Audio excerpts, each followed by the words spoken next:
Hi friends, welcome to Ramani fashions. చూడండి, నిన్న night అయితే బ్యాక్ పార్ట్ కట్ చేశాను కదా. ఇప్పుడైతే నిన్న కుదరలేదు, ఈరోజు హ్యాండ్స్ కట్ చేస్తున్నాను. నిన్న ఎందుకు కుదరలేదంటే నిన్న తొలి ఏకాదశి కదా, అందరూ గుడికి వెళ్తుంటే రాండి మీరు కూడా అంటే వెళ్ళిపోయాను.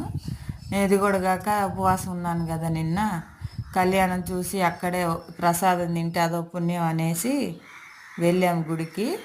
అక్కడే వచ్చేసరికి 11 అయిపోయింది.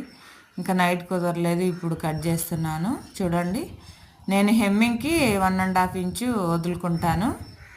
ఖర్చుకి మన ఆది బ్లౌజ్ ఎలా ఉందో సేమ్ అలానే మార్కింగ్ పెట్టుకొని చంక వైపు మెయిన్ వైపు అలా మార్కింగ్ పెట్టుకొని కటింగ్ చేసుకుంటాను. మీరు ఎలా చేస్తారో కామెంట్ చేసేయండి. మన ఛానల్ కొత్తగా చూస్తే ప్లీజ్ రిక్వెస్ట్ సబ్స్క్రైబ్ చేసుకొని మన ఛానల్లో daily sari updates, tailoring updates వస్తూనే ఉంటాయి. ఇంత కష్టపడుతున్నాను, సపోర్ట్ చేయండి ఫ్రెండ్స్. చూడండి, బాయ్ మరి.